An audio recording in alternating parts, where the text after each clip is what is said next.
Hello, it's me, Storyteller Mitch again, and I got some Lady Precious stream for you.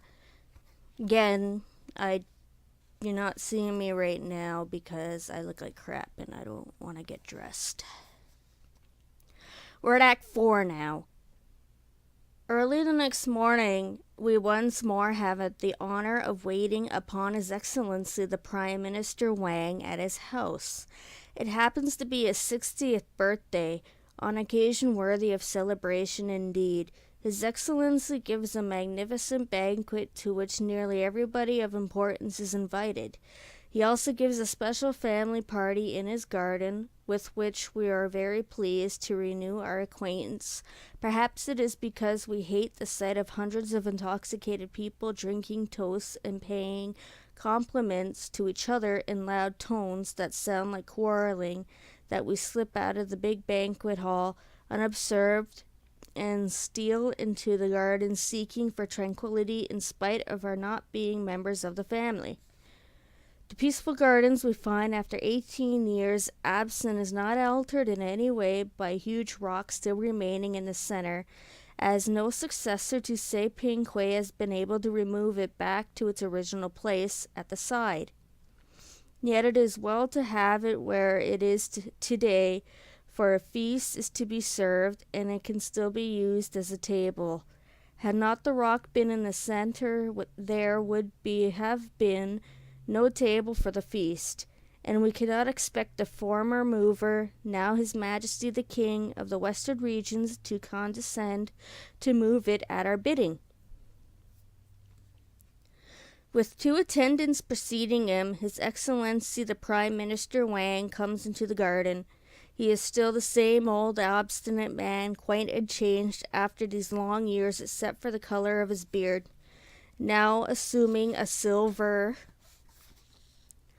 gray. He is presumably bored by the numerous congratulations he has received from his numerous guests, and following our example, steals the garden in search of a little peace, but unluckily he is to have some expected shocks very soon. Wang to be Prime Minister is to be second to none. Wang says to be Prime Minister is to be second to none and to move all other offices. He is helped to sit down. To most people, my post is very enviable one.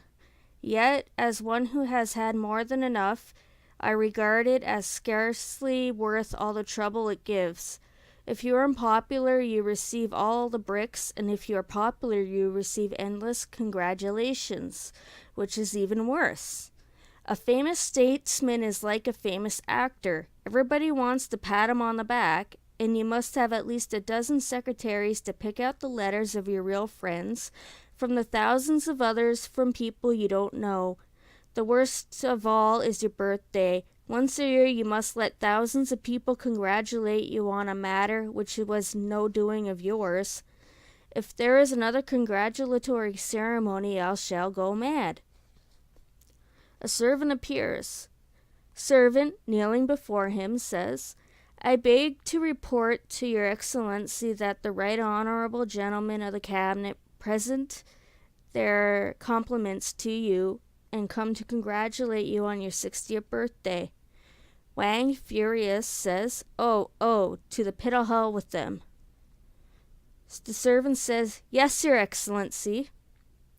Wang, realizing his mistake, No, the seats of honor with them, and say that I regret I can't receive them in person, for I am not well.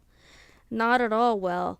I will thank them for their kindness, in brackets, with remorse, and I shall have to say their kindness tomorrow when we meet in court. The servant says, Yes, your Excellency. He rises and departs. Wang says, I will kill the next one who comes. A voice off stage says, Lady Precious Steam comes to pay her respects to His Excellency, her father and Madam her mother. First attendant kneeling before Wang, I beg to report, your Excellency, that Wang, angered, says, What? He stands up. First attendant says that Lady Precious Steam has come to pay her respects to His Excellency. Wang, surprised, says, What? He sits down again. Tell the maids to usher her in. He wipes his brow. First attendant says, "Yes, Your Excellency," calling out, "Show Lady Precious Stream in, please." The voice off stage says, "You are requested to go in, Lady Precious Stream." Precious says, off stage, "I am coming to thank you." Two maidservants who are dressed more elaborately than our heroine lead her to the front of the stage. In her appearance, she is still the obscure lady of narrow means, plainly dressed with no decoration on her head and no jewels on her neck, her wrists for her fingers, yet to a close observer she seems to be entirely a different woman. Happy, carefree, and above all self-possessed, to have someone at her back on whom she can rely. Precious says, "Having bid goodbye to my husband at our cave home, I now come here to carry out what he told me to do. He told me yesterday, when we met for the first time after 18 years of separation, that I ought to go to the Prime Minister's house to collect all the pay due to him. Years and years have passed since I was last at the Prime Minister's house, which is now newly painted and beautifully decorated, and quite different from what it used to be. Well, here is the garden at last." The first maid says, "Your humble maids present their respects to you, and bid you welcome, Lady Precious Stream." Precious says, "Thank you. How is my dear mother, and has my father returned from the court?" The maid said, "Madam has not been very well lately, because she has been worrying about you too much. His Excellency has just returned from the court." Precious says, "Oh, my poor dear mother, if it's not for the wager I made with my father, I would have been here so long ago. Even now would not want to see my father had not my husband entrusted me with this important mission. Please let me in, my maids." Maids say, "Yes, Lady Precious Stream." They turn and enter the garden. Precious says, kneeling before her father, the unfilial daughter, Precious Stream, presents her respects to her father. Wang says, unable to believe that this is his daughter, "You, Precious Stream?" Precious says, not liking the tone of his welcome, "Yes, Your Excellency." Wang, with feeling, says, "Oh, my dear daughter." Precious says, moved, "Oh, my dear father." Wang says, controlling his feelings, "Don't stand on ceremony, my child." In brackets it says, "aside." Not having seen her for 18 years, I can't restrain the tears from flowing from my eyes the moment we meet. He wipes his tears with his long sleeve. "I wonder what made her come to my house." To her he says, "Take a seat." Lady Precious says, sitting down on a chair, "Thank you for the seat. How have you been lately, my father?" Wang, growing cold again, says, "I have been very well. Now, my child, what has made you come to my house?" Precious says, "To congratulate you on your birthday, dear father." Wang says, finding the subject not to his liking, "Oh, nonsense." He is a man who is not ready to let bygones be bygones. "Why would you remember my birthday when you had no wish to remember me?" Precious says coldly, "There are things which one cannot forget, even if one tries." Wang says, a slave of passion, "Yes, yes, no, no." Feeling very uncomfortable, "Go to the inner chamber to see your mother." Precious says, "Yes, your orders will be obeyed." She feels hurt and says to herself, My father is still annoyed with me and does not wish to speak to me. I now go to the inner chamber to see my dear mother." She and the maids retire. A servant enters again. Servant, kneeling before Wang, says, "I beg to report to your Excellency that your two sons-in-law, the great Dragon General and the great Tiger General, have come to congratulate you on your birthday." Wang says, "Show them here." The servant, going, says, "Yes, Your Excellency." Su, the Dragon General, and Wei, the Tiger General, appear in beautiful gowns. Though they look much the same as formerly, we can tell by the length of their beards that many years have passed since we last saw them. These favored ones of the family are welcomed. Oh, sorry, I lost my spot. Okay, these favored ones of the family are welcomed by music. They salute their father-in-law by clasping their hands and bowing, and their salutation having been returned, seats are given to them. The music stops and they are asked to make themselves at home. Su and Wei say, "How are you, my dear father-in-law?" Wang says, "Much as usual, thanks. Now my two excellent sons-in-law, don't tell me what you have come to my house to congratulate me on my birthday." Su and Wei say bluntly, "That is exactly what we have come for." Wang says, heaving a deep sigh, "My heavens! Now let us talk about something else. Do you know that we have a rare visitor here today?" Su and Wei say, "No, dear father-in-law." Wang says, "And this is a great difference between this and past years. It is an occasion worthy of celebration." Su and Wei say, "Why?" Wang says, my third daughter has come back to me at last." Su and Wei say, surprised, "Who?" Wang says, "Precious Stream, my third daughter. Don't you know her?" Su and Wei say, "Oh yes, of course." Wang says she has come back at last. He is not happy, though he thinks he has won on the wager. Wei says he was happy, though he has not won a wager. Ha ha! Now, old Su, I feel sure that our third sister-in-law is tired of her lonely life in her cave and has come back to find a second husband.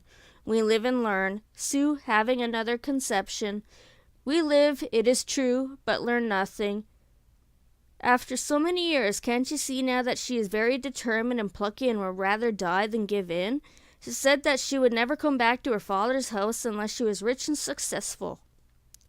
Wei says, "But she is not rich, as we all know, and today she has come." Su says, "She wouldn't come without a good reason." Wei says, "To marry again is a very good reason." Wang says, "Well, my excellent sons-in-law, I also want her to marry again. During the feast, I will try my best to persuade her to do so, and if I fail, I want you to help me." Su says, "I will, but I am afraid." Wei says, "Of course we will. You can depend on us." Wang says, "Thank you." He calls, "Attendants!" The attendants say, "Yes, Your Excellency." Wang says, "Tell the maid-servant to request Madam and the ladies to come here." The attendant says, "Yes, Your Excellency." One of the attendants calls, and a female voice off stage answers. Then the voices of Madam and the three young ladies are heard saying they are coming. They immediately appear in beautiful dresses, preceded by two maids. Madam says, "Lofty and majestic is our house." Golden Stream says, "With gold and silver us heaven endows." Silver Stream says, "Handsome and noble is my spouse." Precious Stream says, "But poor am I as a church mouse." Again there is music. They are welcomed by everyone, and seats are provided for them. They drink while the music is playing, and speak only when it stops. Serve the wine. Wang says, "Serve the wine at once." Music. Attendants say, "The feast is ready, Your Excellency." Music. Wang, raising his cup, "Drink, my dear sons-in-law." Su and Wei say, "Thank you, dear father-in-law." Music. All, "Here's to you, father." Music. Wang here says, "Here's to the whole family." Music. Wang says, "Now, Precious Stream." Precious Stream says, "Yes, Your Excellency." Wang says, "My dear daughter." Precious says, "My dear father." Wang says, "I have something to say to you, but I don't know whether I ought to say it during a feast." Precious says, "A father's advice to his daughter is welcome at any time." Wang says, "As your husband died in the western regions years ago, I, being your father, naturally am worried about you. I have a mind to choose among the younger members of my cabinet a suitable husband for you. As I am getting old, I wish to have a son-in-law to live with me. What do you think of that, my child? Precious says, "Oh no, father, even if my husband is dead, which I have good reason to believe is not the case, I'd remain a widow and be faithful to his memory." Wang says, "My dear child, you know nothing about life. The old proverbs say, to remain a widow and be faithful to your husband's memory is easily said but difficult to carry out in the end. If you can't carry out your words loyally to the end, you will become the laughing stock of everyone." Precious says sarcastically, "I think the old proverb is as you say, to remain a widow and be faithful to your husband's memory is easily said but difficult to carry out to the end. If you can't carry it out to the end, that is none of your father's business." Wang says furious, "Silence, you little wretch. I would rather see you damned than the laughing stock of everybody." Madam says, "Whilst you are scolding Madam says, "Whilst you are scolding my precious dream, you are breaking her heart." Golden says, "And mine too." Wang says, turning angrily to her, "What is she to you? She preferred beggary in a cave to you." Madam says, "What of that? Poor she may be, but she is honest. Did she ever take anything from the Prime Minister's house?" Golden says, "No, I know she did not." Wang says, "You old baggage, she was entirely spoiled by you." She turned away and entirely disregards his wife. Madam says, turning away from him too, "Now, my darling, don't mind what your father says to you. Just do as you think best, and you have my blessings." Golden says, "And my good wishes too." Precious says, not wishing her mother and father the quarrel, "Here are my respects to you, dear father and mother." She curtsies, "And I beg your permission to say a few words to you." Wang and Madam say, "Let us hear them." Precious says, "I, the most unfortunate of your daughters, am not destined to have a good husband, so please don't try to alter my fate. The death of my husband, Se Ping Kuei, in the western regions is but a rumor, but entirely reliable, and I myself don't believe it in the least. Even if it proves to be true, you ought to talk over the matter privately, with no other person present but we three, father, mother, and daughter, and we shall see what is to be done. Now here we have two gentlemen, my brothers-in-law, Wei wishing to be confidential. No, my dear sister-in-law, we are close relatives by marriage." Precious says, "Yes, you are the close relative who wants to shed our blood."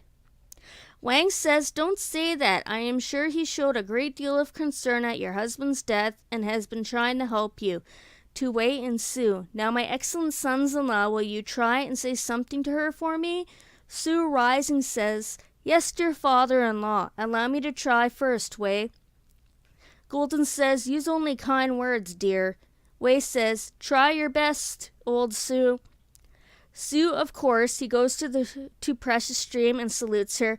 "My dear sister-in-law, here are my respects to you." Precious says, returning the salute with a curtsy, "Thank you, and here are mine to you, my dear brother-in-law." Su, "Thank you. I have a few words to say to you, and I hope you will have patience and hear them in the end. The rumor of the death of my brother-in-law, Se Ping Wei Kuei, is not entirely reliable, and you need not be bothered about the advice of your father to marry again, because nobody can compel you to marry again unless you yourself are willing to do so." Precious says, "Thank you, my dear brother-in-law. I also have a few confidential words to say to you. We are really indebted to you for your kind help to my husband when he was in his western punitive expedition, and we have found out now who is the plotter. Yesterday, a certain personage came back." Su says, "Who is the certain personage?" Precious says, "A man by the name of Say." Su says, "Oh." Precious says, "Not a word." He puts her finger to her mouth and moves to her hand to indicate silence. "It is still a dead secret. If anyone asks you about him, you must pretend that you know nothing. Just shake your head and shrug your shoulders, and then at last turn away." Su, smiling, "All right, I promise," to himself.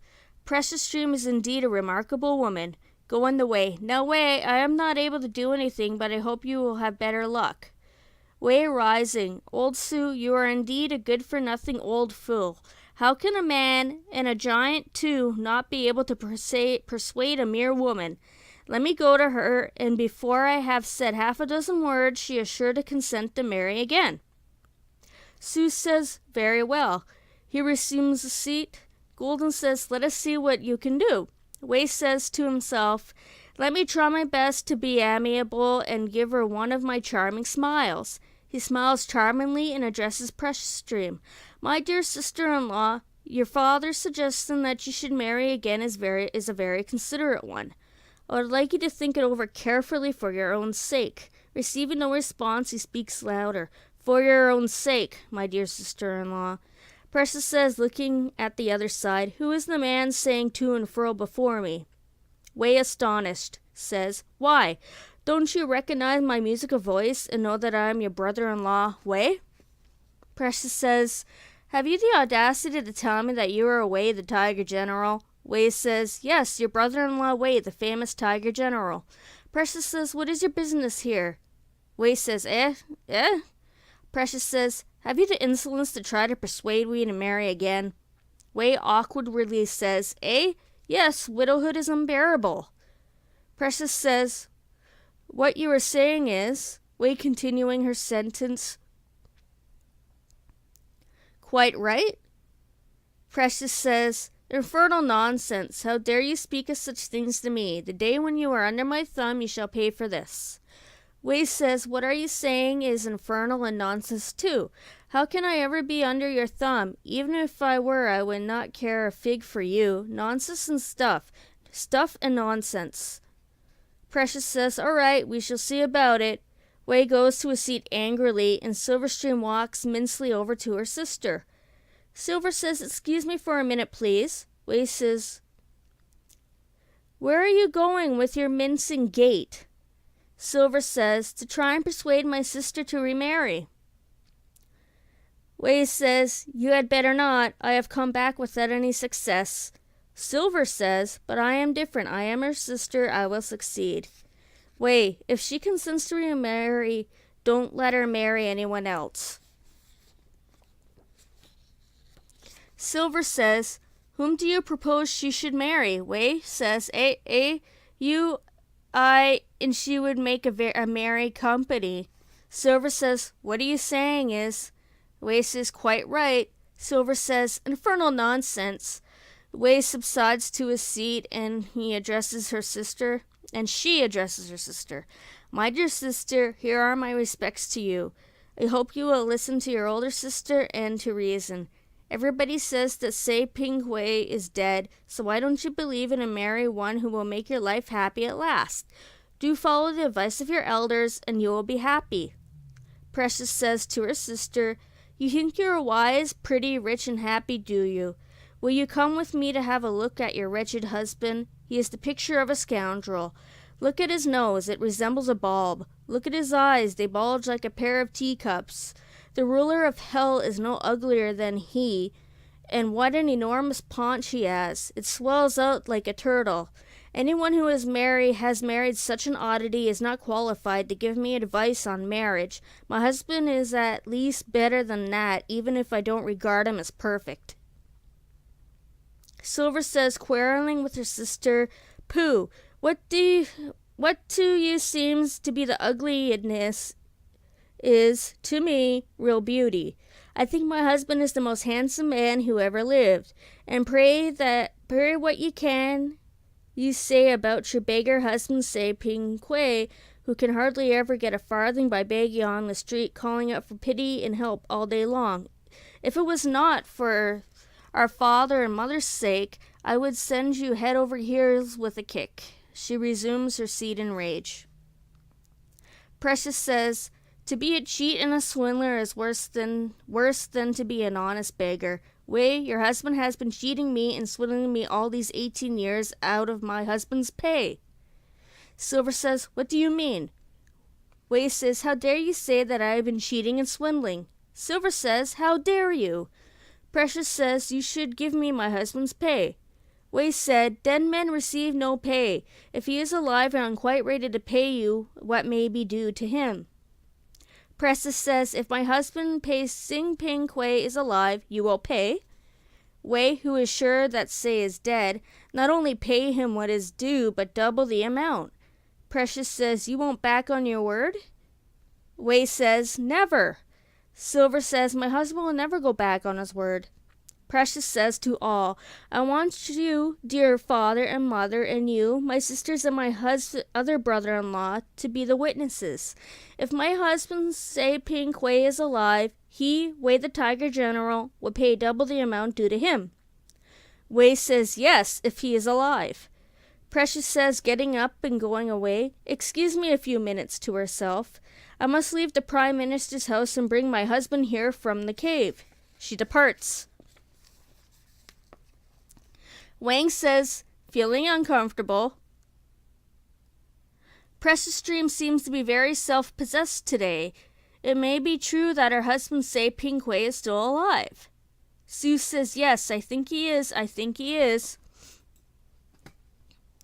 Golden says, and I think so too. Wei says, no, rubbish. It was I, with my own eyes, who saw him get pulled down from his horse by the foreign princess in the western regions and cut into 3 pieces by her.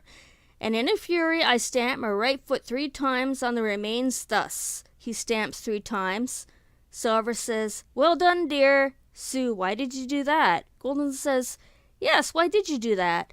Wei says, if his remains were well stamped he could never come to life again. Sue says, nonsense. Golden says, nonsense.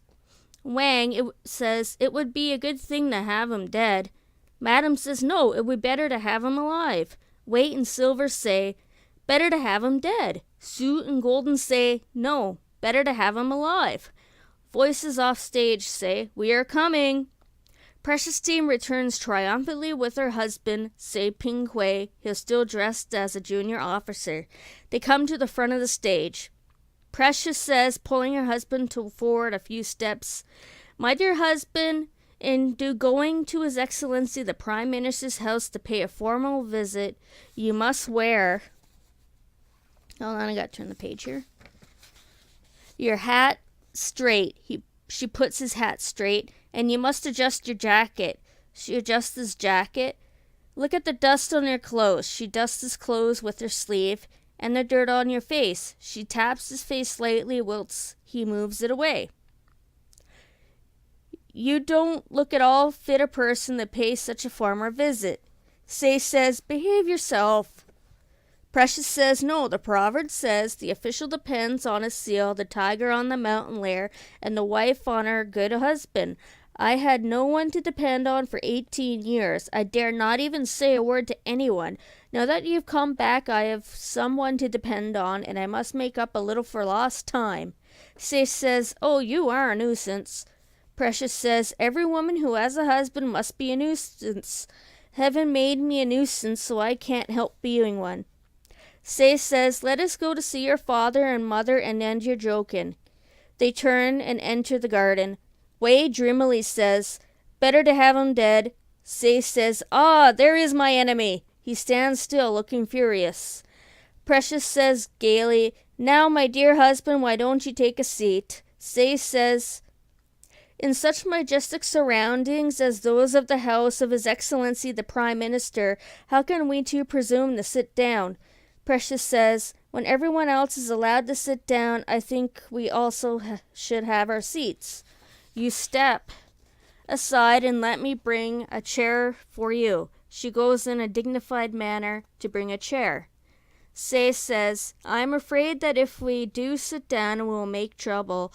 Precious says, carrying a chair raised over her head, dumps it loudly on the floor. Never mind. If there is any trouble, you have your wife to protect you, my dear. She pushes him to the chair next to hers. Sei says, thank you, my dear. Under the protection of my wife, I, Sei Ping Kuei, venture to sit down. The situation seems to be very awkward. Wang coughs uneasily and tries to attract the attention of Precious Dream, but she ignores him. Wang says, ahem, ahem. Well, Precious Dream. Precious says, not looking at him, ahem. Wang says, eh? Who is the man sitting there?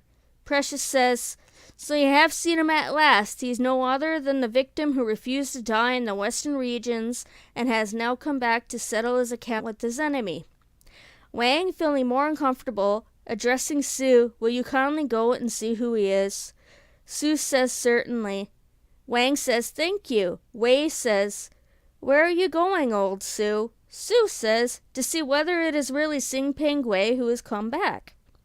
Wei says, "You will have bad luck after this, because he is really dead and you can only see his ghost, which is in hell."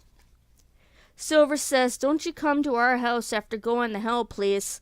Sue says, going to say, "Are you my brother-in-law, Sei Ping Hui? How do you do?" Sei says, "How do you do, my dear Sue, the great dragon general?" Ju says, "When did you come back? Please excuse me if I have offended you in my welcome so late." Sei says, "Please don't stand on ceremony. I hope you will excuse me if I have not returned my thanks to you before.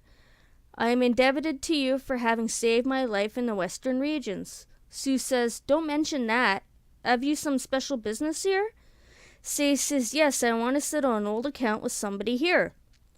Sue, trying to smooth the matter over, "Come and join the dinner party with us and we can discuss it over a cup of wine."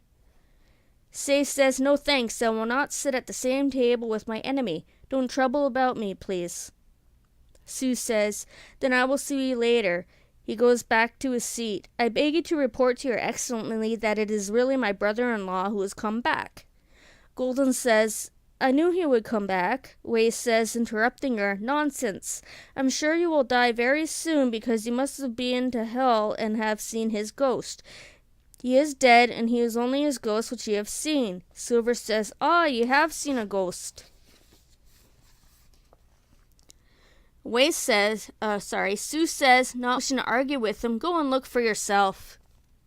Wei says, "I will, of course. Definitely he is dead. How can he come back to life? How can he come back in the flesh?" Sue say, "Ah, who is it, if not he? I have been trying my best to kill him, and now how can I face him?" He taps his forehead with his fingers. "Ah, I have it. The old proverb says, 'All ugliness is hidden by a smile.' Let me salute him with a smile. I think then he will forget the wrong I have done him." He makes grimaces and then turns to say, "Oh, so this is you, my dear brother-in-law, Sei Ping Hui, ha ha ha ha ha." He clasps his hands and bows. "Welcome home. When did you return?" To himself, "Ah, he seems hard of hearing. Let me try again." To say, "So this is you, my dear brother-in-law, Sei Ping Hui, ha ha ha ha ha." He bows again. "This is the second time I welcome you. When did you return?" Still no answer. He is angry now. "Well, I have been trying my best to be friendly and have saluted you twice, but you are a man who must be dealt with sternly." He rolls up his sleeves. "Attention! Behold my fist." Precious says, coming forward and confronting him, "Stop, you tiger, as you failed to murder him by your vile schemes during the Western Punitive Expedition. Do you now dare to try to kill him by brutal force? Here you have his wife to deal with. I dare you, you rogue." Silver says, coming to her husband's rescue, "How can he kill your husband with just one blow?" Precious says, "You won't feel hurt when it is not your husband who receives the blow." Silver says, "You are a nuisance." Precious says, "It is you who are a nuisance." Golden says, "Please don't." They wrestle and Sei separates them. Sei says, "Sit down, both of you." Wei says, "Rascal, Sei Ping Hui is very rude. He actually presumes to touch my wife." He turns to Wag. "I beg you to report to your excellency that this is really Sei Ping Hui who has come back." Wang aside says, "He has chosen a very bad time to come." Sue, after whispering with his wife, "Will you excuse me, dear father-in-law and mother-in-law, Wang and madam?" "Certainly." Wei says, "Hey, old Sue, where are you going?" Sue says, "I have some important business at home." Wei says, "It's nothing of the kind. You're trying to get away when you see something very serious is going to happen between us. Isn't that so?" Sue and Golden say, "No, no." Wei says, I don't care whether you go or not. I can handle the matter alone. Sue says, thank you, goodbye, and good luck. Golden says, goodbye. Sue retires with his wife. Wang, rising and coming forward, I must welcome him for the sake of my daughter, bowing to say, welcome, my son-in-law. No answer. He is rather impolite to me, but I will not bear him malice. Perceiving his son-in-law bears him malice, he asks the help of his wife. Our son-in-law has returned. It is indeed good news, Madam says, coming forward. At last he has come back to say, why didn't you come earlier, my dear son-in-law? Say, kneeling down before her, says, my respects and thanks to you, dear mother-in-law. Madam, stand on ceremony. But we have wept our eyes out for you. You must never go away again. How happy I am to see you once more. Say says, thank you, dear mother-in-law. He resumes his seat. Precious says, you are still the same old donkey. Why do you sit here like a mummy? Why didn't you go to settle your case with the tiger? Say says, don't be in a hurry. Everything will be settled in good time. Wei says, I don't understand what you're talking about. Wang, trying to pacify them. Even if we have been a little hard on you, dear son-in-law, remember our position doesn't allow us to behave otherwise, and you can't complain of the general's actions as long as you are a captain in this regiment. Say says, no, I only want to know why he didn't pay my wife what is due to me. Wei says, not another word about your pay. If you prefer to be unfriendly with me, let me tell you that I could charge you with desertion in time of war and coming back for pay in time of peace. The penalty is death. Yes, Silver says yes, the penalty is death. Madam, troubled, says, oh no, you wouldn't do that, would you? Wei says, that depends. Silver says, that depends. A voice off stage says, prepare yourselves to receive the imperial edict from His Majesty the Emperor of China. Rise up and line up. A messenger, coming with a yellow roll in his hands, says, the imperial edict from His Majesty the Emperor of China. They all kneel down. The roll is open. It contains 2 characters, imperial edict. The messenger shows it to the audience and not to the players and says out loud, Imperial Majesty orders the Prime Minister Wang to welcome His Majesty Xi Pingquai, the King of Western Regions, to his court tomorrow and bring Wei, the Tiger General, with him under arrest. Long live the Emperor. All getting up, we hear and we obey. Long live the Emperor. The messenger departs. Wei, before Say, says, I crave your pardon, your Majesty. Say laughs and turns away. Precious Stream says, imitating Wei's tone, that depends. And imitating Silverstream's tone, that depends. They laugh and retire. Wang says, good heavens, what shall I do? He retires, preceded by his attendants. Madam, following her husband with the maid, says, you always know what to do. Wei, miserably skrunk in appearance, says, I am a dead man, I am a dead man. He retires without looking at his wife. Silver says, finding herself alone, I am indeed as good as a widow already. Very silly indeed. I don't like the scene at all. She retires. Okay, I'll continue another time. Thanks for listening. Ciao.